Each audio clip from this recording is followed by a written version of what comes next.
In the quiet of a French asylum, a man sat before a window, gazing out at the pre-dawn sky, a sky not of ink and charcoal, but of swirling cobalt, electric yellows, and a lone, blazing celestial body he called the Morning Star.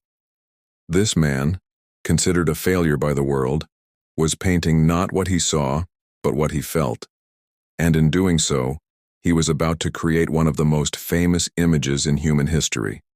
This is the story of Vincent van Gogh, but it's not the one you think you know. It's not just about a severed ear or a tragic end. It's a story of relentless passion, crushing disappointment, and a revolutionary vision that would forever change the way we see the world.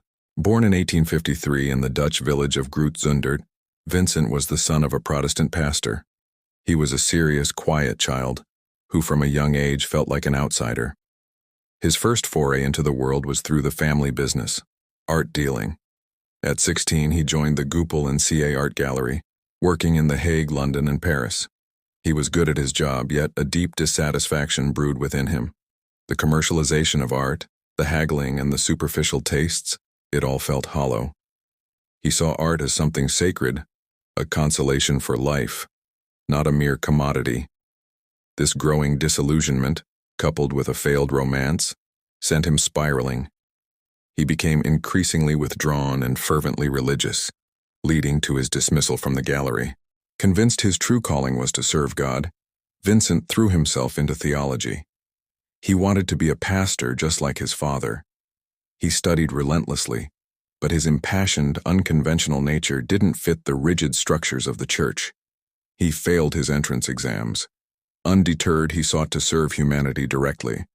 He traveled to the Borinage, a bleak coal mining district in Belgium, to live as a missionary among the poor. He gave away his food, his clothes, his bed, sleeping on the floor of a small hut. He descended into the dangerous mines with the workers, sharing their hardship and sketching their weary faces. His superiors in the church were appalled. They saw his extreme self-sacrifice not as piety, but as an embarrassment, undermining the dignity of the priesthood. He was dismissed once again. At 27, Vincent was jobless, directionless, and had failed at everything he'd ever tried.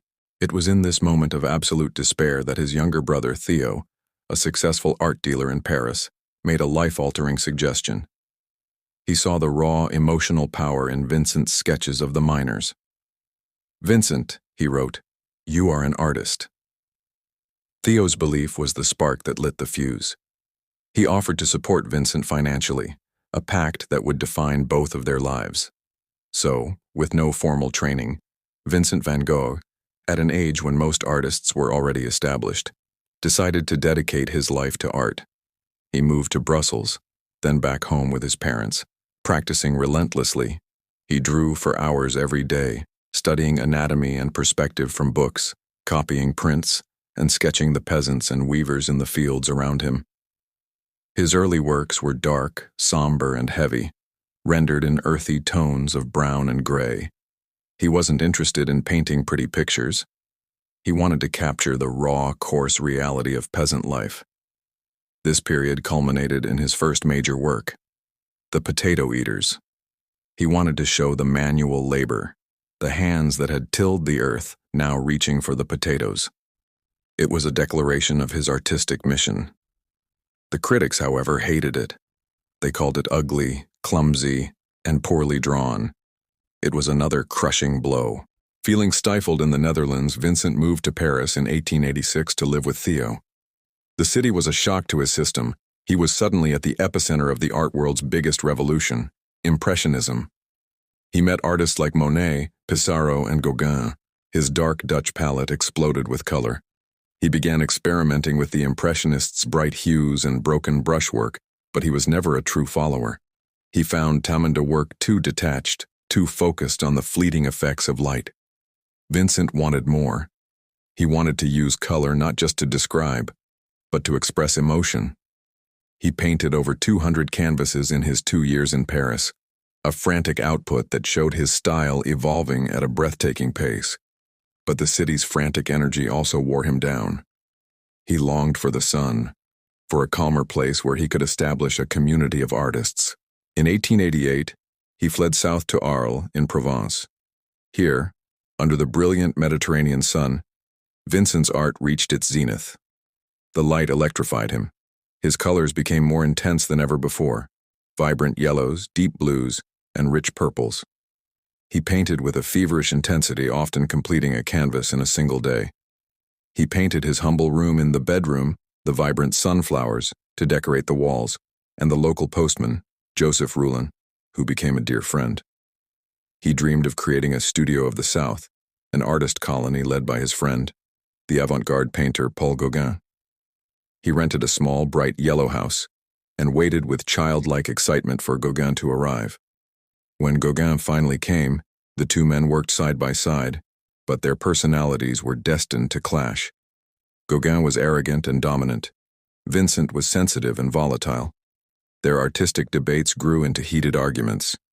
The dream of a shared studio was turning into a nightmare. The tension culminated on December 23, 1888. After a violent quarrel, Gauguin stormed out.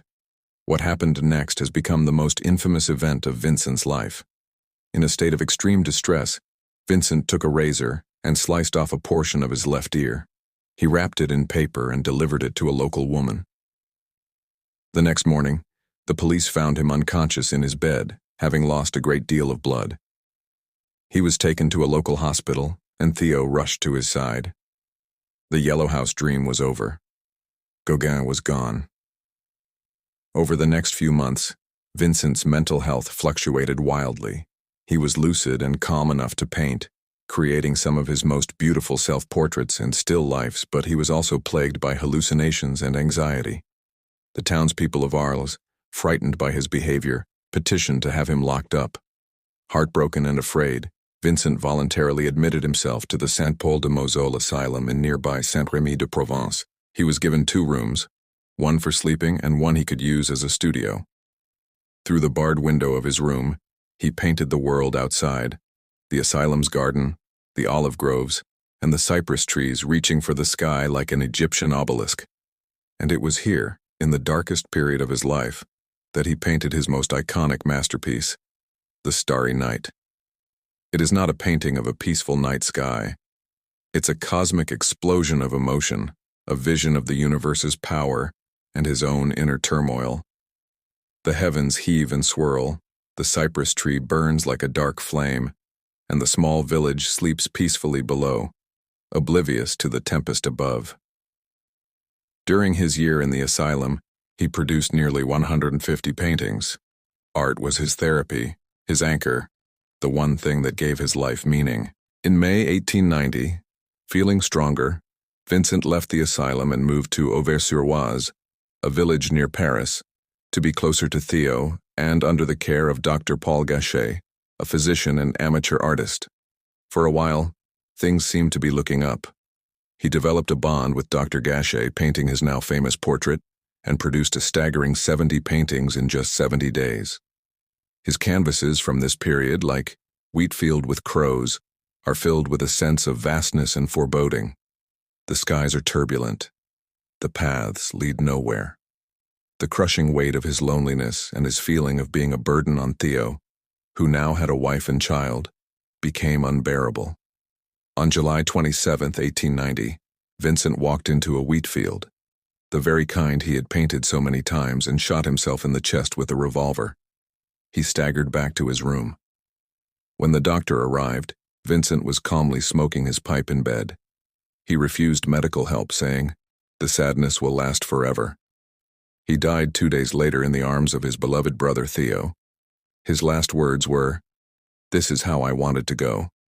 He was 37 years old. In his lifetime, Vincent van Gogh sold only 1 painting.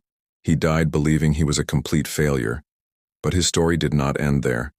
Theo, devastated by Vincent's death, died just 6 months later.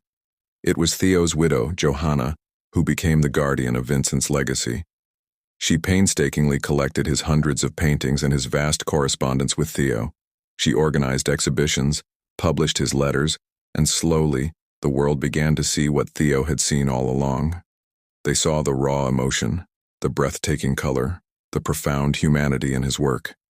The failed missionary, the failed art dealer, the tormented soul who died in obscurity, became one of the most beloved and influential artists in all of history.